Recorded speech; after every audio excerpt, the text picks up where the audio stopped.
Middle ஈஸ்ட்ல நாங்க தான் பெரிய அப்பாட்டக்கரு, எங்கள யாருமே ஒண்ணும் பண்ண முடியாதுன்னு நெனச்சுக்கிட்டு அமெரிக்காவுடைய F-35 விமானம் வந்து தற்போது அடித்து நொறுக்கிய சம்பவம் வந்து அமெரிக்கா மட்டுமல்ல, உலக நாடுகள் கிட்டத்தட்ட ஒரு 10 நாடுகளுக்கு வந்து அதிர்ச்சி வைத்தியத்த குடுத்திருக்க ஒரு சம்பவமா தான் பார்க்க முடியுது. முக்கியமா பார்த்தோம்னா, அமெரிக்காவினுடைய அதிபராக இருக்கக்கூடிய ட்ரம்ப் அவர்கள் வந்து ஈ ஈரான் கிட்ட எந்த ஒரு வான் பாதுகாப்புமே கிடையாது. கப்பல் பாதுகாப்பு கிடையாது. ஏன் சொல்லப்போனா ஈரானே கிடையாதுன்ற மாரியான பல்வேறு கருத்துக்கள் வச்சு கொண்டிருந்த சூழல்ல, ஈரானுடைய இந்த மரண அடி, அதாவது ரேடார்கள்லயே சிக்காத அந்த F-35 விமானம் வந்து அடித்து நொறுக்கப்பட்டிருக்கிறது. உலக நாடுகளே வந்து தற்போது வந்து ஒரு அச்சத்திலையும், அதிர்ச்சியிலும் உள்ளாக்கிறது. முக்கியமா பார்த்தோம்னா, அந்த $100 மில்லியன் பொருந்தக்கூடிய அந்த விமானமானது எப்படி அடித்து நொறுக்கப்பட்டது? ட்ரம்ப் அவர்கள் வந்து எந்தெந்த வகையில வந்து பொய்ய சொல்றார்? இத பத்தி தான் அந்த காணொளியில பார்க்க இருக்கிறோம். வணக்கம். நான் உங்கள் சிவசாமி. இது நம்முடைய கேள்வி. அது உங்களுக்கு தெரியும். இஸ்ரேல், அமெரிக்கா கூட்டு ராணுவ நடவடிக்கையால் ஈரான் தொடர்ந்து வந்து பாதிக்கப்பட்டிருக்கக்கூடிய ஒரு சம்பவம் வந்து ஒரு புறம் நிகழ்ந்தாலும், முக்கியமா பார்த்தோம்னா, ஈரானுடைய அதி உயர் தலைவரா இருந்த கமேனி அவர்கள் வந்து இஸ்ரேல், அமெரிக்கா வந்து தொடர்ந்து வந்து எந்த ஒரு ஒரு போர் அறிவிப்புமின்றி பேச்சுவார்த்தை நடக்கக்கூடிய சூழல்ல வந்து கொலை செய்யப்படுறாங்க. இதனொட்டி பார்த்தோம்னா, இரு நாடுகளுக்கு இடையான ஒரு போரானது தற்போது வந்து நடந்து கொண்டு கிட்டத்தட்ட ஒரு 3 வாரங்கள் வந்து கடந்து கொண்டு இருக்கிறது. ஆனால் எந்த ஒரு விதத்திலயும் வந்து இந்த நேரத்துல இஸ்ரேலோ, அமெரிக்காவோ வந்து போர் நடவடிக்கைக்கான சரியான ஒரு நிபந்தனைகள கூட இது பண்றதில்ல. ஏன்னா பல்வேறு இடங்கள்ல வந்து இங்க குழந்தைகள் இருக்கக்கூடிய அந்த பள்ளிகள் மீது தாக்கப்படுறாங்க.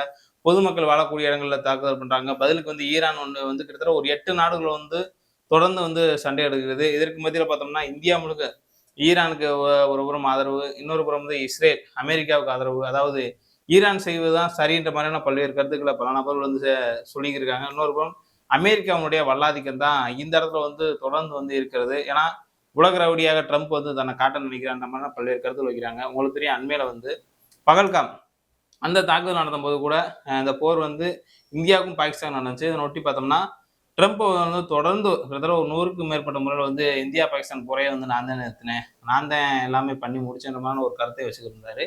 அப்ப இந்த போரை நம்ம எப்படி பார்க்கலாம்னா, இந்த F-35 விமானம் எப்படி நொறுக்கப்பட்டது? ஏன்னா ரேடார்கள்லயே சிக்காதாம். அப்படியே பறந்துகிட்டே இருக்குமா. யாராலையுமே தாக்கவே முடியாதாம். எதிரிகளே அஞ்சக்கூடிய வகையில இந்த விமானம் இருக்குமா. அதனால தான் நாங்க வந்து $100 மில்லியன் இணையான இந்த விமானத்த வந்து நாங்க தயார் பண்ணியிருக்கோம். அப்படின்ற மாரி பல்வேறு கருத்து வச்சிருந்தாங்க. இதற்கு வந்து ஒரு 10 நாடுகள் வேற போட்டி. சரி, இதற்கு முன்பாக பார்த்தோம்னா ஈரான், இஸ்ரேல் பாலிஸ்டிக் ஏவுகணை போன்ற பல்வேறு ஏவுகணைகளை வந்து இருபுறமும் தாக்குதல் நடத்திக்கிட்டு இருக்காங்க. அப்படி இருக்கக்கூடிய சூழல்ல ஈரான் எப்படி இத அழிச்சிச்சுன்னு பார்த்தோம்னா, முக்கியமா பார்த்தோம்னா, இந்த F-35 விமானமானது வந்து பெரும்பாலும் வந்து ரேடார் கண்ணுக்கே தெரியாது. அதான் இயற்கையான ஒண்ணு. ஏன்னா, எங்க பறக்குது, எப்படி பறக்குதுன்னு தெரியாது. ஏதாவது குண்டு போடனா கூட அத போடுவாங்க. அதான் இந்த F-35 ஏவுகணையுடைய செயல். ஆனா, ஈரான் என்ன பண்ணிட்டாங்கன்னா, இதற்கு ரேடார் மூலியமா அத கண்டுபிடிக்க முடியாது. ஆனா, இது எங்கேருந்து வெப்பத்த விடுது அப்படின்றத வந்து இயல்பா எங்களால கண்டுபிடிக்க முடியும்னு சொல்லிட்டு, பல்வேறு இந்த விமானத்த பற்றி தெரிஞ்சவங்க, நிபுணர்கள், சர்வதேச போர் பற்றி தெரிந்த வல்லுநர்கள்லாம் என்ன சொல்றாங்கன்னா, இதற்கு வந்து ரேடார்ல சிக்காது.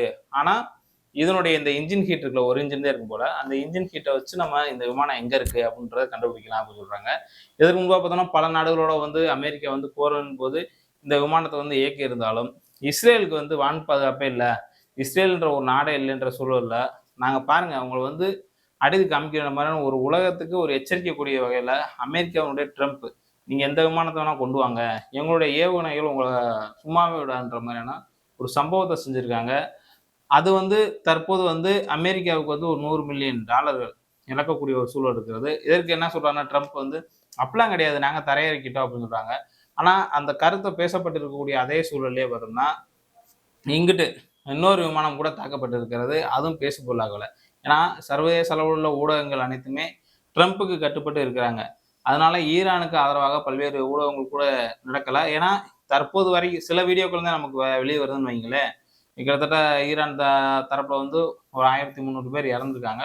அங்கிட்டு ராணுவ வீரர்கள் போன்ற ஒரு சில 20 பேர் தான். இந்த சூழல் தான் தற்போது நடந்து கொண்டிருக்கிறது. இந்த போருக்கு மத்தியில பார்த்தோம்னா, இந்த F-35 விமானத்த வாங்குவதற்காக இந்தியா உள்ளிட்ட ஒரு 10 நாடுகள் வந்து கடும் போட்டி போட்டுக்கிட்டு இருந்தாங்க. இத எப்படியா நம்ம வாங்கணும். நம்ம நாட்டுக்கு இந்த விமானம் இருந்துச்சுன்னா, நமக்கு ஒரு நல்லதா இருக்கும். பாதுகாப்புக்கு உதவும்னு சொல்லிட்டு நினைத்து கொண்டிருக்கிற சூழல்ல, இந்த விமானம் வந்து தாக்கப்பட்டது தற்போது ட்ரம்ப்புக்கே ஒரு அசிங்கமா போச்சு. ஏன்னா கீழே விழுந்தாலும் மீசையில மண்ணு மொட்டாதுன்னு சொல்லுவாங்க பாருங்க. அது மாதிரி தான் ட்ரம்ப் வந்து என்ன பண்றாருன்னா, நான் இந்த விமானம் வந்து இதெல்லாம் பண்ணல. நாங்க தான் கீழ இறக்கணும் அப்படின்ற மாரி சொல்றாரு. ஸோ இப்ப நம்ம என்ன தெரிஞ்சுக்கிறோம்னா, ட்ரம்ப் தற்போது வந்து போர்ல இருந்து தொடர்ந்து வந்து தோல்வி வந்து தழுவிக் கொண்டே இருக்கிறார். மறுபுறம் பார்த்தோம்னா, அங்கிட்டு வடகொரிய அதிபர் கிம் ஜாங் உன் அவங்களுடைய மகளோட சேர்ந்துக்கிட்டு ராணுவ நடவடிக்கை ஒத்திகைலாம் பார்த்துக்கிட்டு இருக்காங்க. அது ட்ரம்புக்கு வந்து ஒரு வகையில வந்து அச்சுறுத்தல் நடந்து கொண்டு இருக்கிறது. இன்னொரு புறம் பார்த்தோம்னா, ஈரானுடைய பதிலடி. இப்ப எப்போது வேண்டுமானாலும் வடகொரியா, சைனா போன்ற பல்வேறு நாடுகள் வந்து இந்த போர்ல வந்து இறங்குவதற்கான வாய்ப்பு இருக்குன்றத பார்க்க முடிகிறது. இப்படி பேசிக்கொண்டிருந்த சூழல்ல பார்த்தோம்னா, இன்னொரு கருத்து, இன்னொரு செய்தி கூட வெளியாகிறது. கிட்டத்தட்ட இந்தியாவினுடைய 21 எண்ணெய் கப்பல், கேஸ் கப்பல் கூட அந்த ஹார்முஸ் அந்த நீர்வழி வழியா பார்த்தோம்னா வெளிவந்திருக்கிறது. கிட்டத்தட்ட ஒரு பிடித்து வைத்திருந்த உங்களுக்கு தெரியும் அந்த ஹார்முஸ் அந்த வழியா பார்த்தோம்னா, கிட்டத்தட்ட பெட்ரோலியம், கேஸ் இந்த மாதிரியான பல்வேறு வர்த்தகத்துக்கான பொருட்கள் ஏற்றி செல்லக்கூடிய கப்பல் வந்து அனுதினமும் வந்து 100 கப்பலாவது போயிரும். ஆனா, இந்த ஒரு 3 வாரமா பார்த்தோம்னா, சரிவர பெருமளவிலான கப்பல்களே போல. ஒரு நாளைக்கு 3 டூ 5 அதுவும் ஈரான் வந்து எந்தெந்த கப்பல்கள் வந்து வெளியிடணும்னு நினைக்கிறாங்களோ, அந்த கப்பல் தான் வெளியில போ முடியும். எல்லா கப்பலுமே போ முடியாது. ஆனா, இந்தியாவினுடைய பிரதமர் நரேந்திர மோடி அவர்கள் வந்து ஒரு பேச்சுவார்த்தை நடத்தியிருந்தாங்க ஈரானோட. அந்த பேச்சுவார்த்தைக்கு மத்தியில ஒரு உடன்பாடு ஏற்பட்டு இந்தியாவினுடைய போர்க்கப்பல் இந்தியாவினுடைய இந்த எரிசக்தி கப்பலானது வெளிவந்திருக்கிறது. 24 கப்பல் வந்து பாதுகாப்பா வந்திருக்கிறது. ஏன்னா, ஈரான் வந்து எப்போதுமே வந்து இந்தியாவுக்கு ஆதரவாக, இந்தியாவுக்கு பக்கபலமா இருக்கணும்னு தான் நினைக்கிறாங்க. அண்மையில கூட ஒரு செய்திய கூட நான் பார்த்தேன். நாங்க வந்து அ இந்த கச்சா எண்ணெய் போன்ற எரிபொருள் வந்து இந்தியாவுக்கு நாங்க அந்த கப்பல் வந்து அனுப்பி வைக்கிறது வந்து இந்தியாவ தாண்டி இந்தியா மக்கள் வந்து எங்களோட அதிகமா எங்கள நேசிக்கிறாங்க. எங்களுடைய இந்த போர் ஒத்திகைக்கு, இந்த போர் நடவடிக்கைக்கு வந்து ஆதரவா இருக்காங்கன்ற மாதிரியான பல்வேறு கருத்துக்களை வைத்திருக்கிறார்கள். தொடர்ந்து இது போன்ற சம்பவங்கள் இஸ்ரேல் ஒரு புறம் வந்து தொடர்ந்து வந்து தாக்குதல் பண்ணியிருக்காங்க.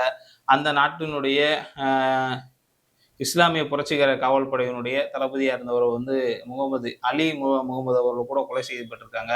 இதற்கு பதிலடியா பார்த்தோம்னா, பல்வேறு தாக்குதல் வந்து ஈரானும் வந்து மிக வீரியமாக எடுத்துக்கிட்டு இருக்காங்க. இப்ப அந்த போர் நம்ம எப்படி பார்க்கணும் இறுதியா? இப்ப நான் இப்ப உங்களுக்கு சொல்லியிருக்கேன். இந்த போர் ஒரு புறம் நடந்து கொண்டு இருக்கிறது. ட்ரம்பினுடைய க ஒரு கொடுங்கோல் ஆட்சி மாரியான ஒரு சம்பவம் கூட நடந்திருக்கிறது. இதற்கு மத்தியில வந்து இன்னொரு ஒரு அதிர்ச்சிகரமான ஒரு சம்பவம் கூட நடந்திருக்கிறது. அதாவது கத்தார் போன்ற பல்வேறு நாடுகள்ல இந்த போர் நடவடிக்கையில வந்து பல்வேறு எரிசக்தி அதாவது இது பண்ணுவாங்கல்ல பெட்ரோலியம் இதெல்லாம் தயாரிக்கக்கூடிய, கேஸ் தயாரிக்கக்கூடிய பல்வேறு இடங்கள்ல வந்து சில ஏவுகணைகள் கூட தாக்கப்பட்டிருக்கிறது. இதனால் பார்த்தோம்னா, சர்வதேச அளவுல வந்து உலகங்களே ஒரு அச்சத்துல இருக்கக்கூடிய வகையில தான் நம்ம பார்க்க முடியுது. ஏன்னா, இது இயல்பு நிலைக்கு திரும்ப ஒரு 5 வருஷமாவது ஆகும்னு ஒரு கருத்த வைக்கிறாங்க.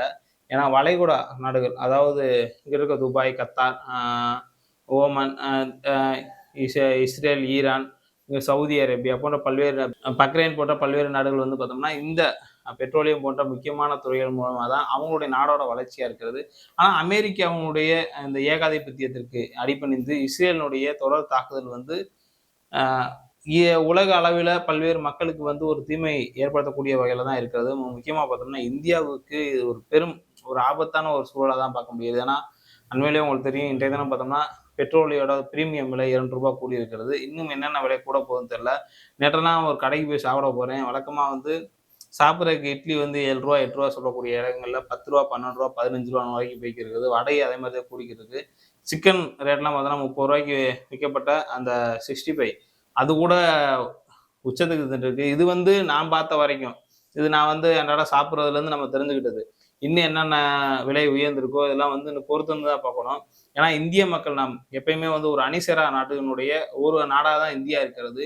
எத்தனையோ போர் நடந்த போதிலும் இந்தியா வந்து ஒரு நடுநிலை வகித்து பாதிக்கப்பட்ட மக்களுடைய பக்கம் தான் இருக்கிறது. தற்போது வந்து ஈரான் போன்ற நாடுகள் வந்து தொடர்ந்து வந்து பாதிப்புக்குள்ளாறாங்க. இந்த ஈரான் பக்கம் தான் நம்மளுடைய இந்தியாவும் இருக்கின்றதா இந்த நேரத்தில் நான் தெரிவித்துக் கொள்கிறேன். நீங்களும் வந்து இந்த போர்ல வந்து யார் பக்கம் நிற்கின்றத கமெண்ட்ஸ்ல சொல்லுங்கன்றதான் அந்த நேரத்தை தெரிவித்துக் கொள்கிறேன். அடுத்து ஒரு நல்ல காணொளியோடு உங்களை சந்திக்கிறேன். அதுவரை உங்களிடம் வந்து விடைபெறுவது உங்கள் சிவசாமி. நன்றி.